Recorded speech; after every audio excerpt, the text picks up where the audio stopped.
So both of you were injured just before Pro Raw. At any point did you consider pulling out of it? No. No? Not for a second? No. So the follow-up question to that would be why? Like what kept you pushing through it? Because obviously the injury was pretty bad. Like you're at the point where you can't even squat without wrapping. You can barely even press off your chest. Why did you keep going?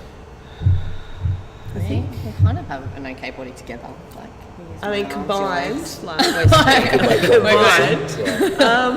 know. For me, it's because I could still squat. Well, I could just squat. Like my arm, pretty much, like I couldn't even hold. I felt like the bar was just going to slip off because my arm stopped working. Yeah. But my deadlifts were going great.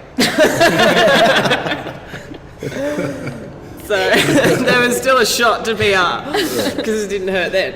I don't know. It never crossed my mind. The only time I've ever thought about pulling out was the last Pro Raw. We changed from high bar to low bar squats, and I've never experienced anything so fucking frustrating. She hates me when I change her technique. Ever. No, you got angry with the deadlift change too.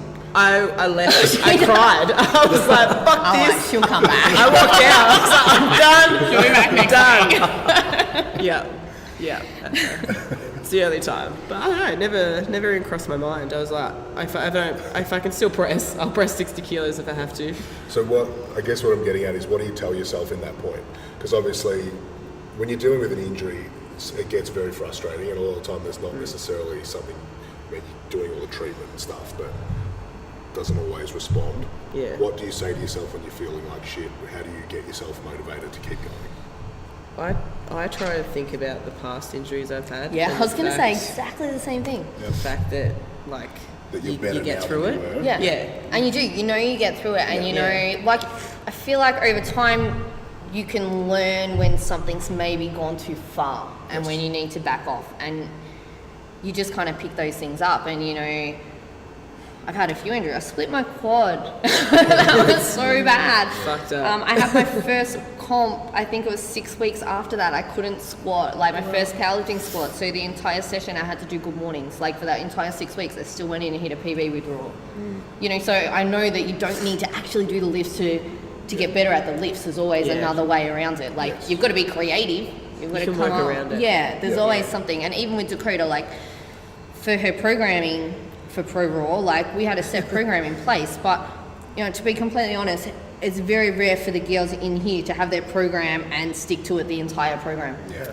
Like it just doesn't happen. Online people's a little bit different because unless they get back to me and give me the feedback, I can't alter things. But Dakoda had come in, she tried to squat, and I think you were meant to work up to heavy doubles, so don't worry about it, just do singles.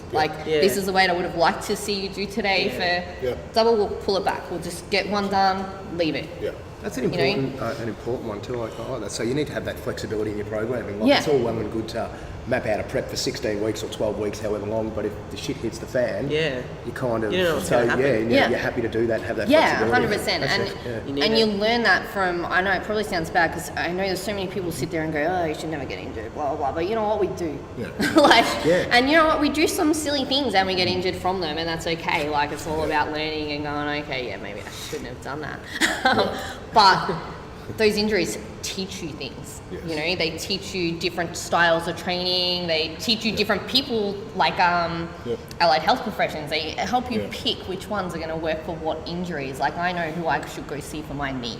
I know who I should go see if this is sore. Like, you know, so you're not wasting money. And I don't know, I feel like you learn a lot, and it makes it easier as a coach to sit there and go, okay, well, I've actually experienced all these things, or I haven't experienced exactly that, but I kind of know what you're going through, so let's try this instead. You don't have to do it that way. There's other ways.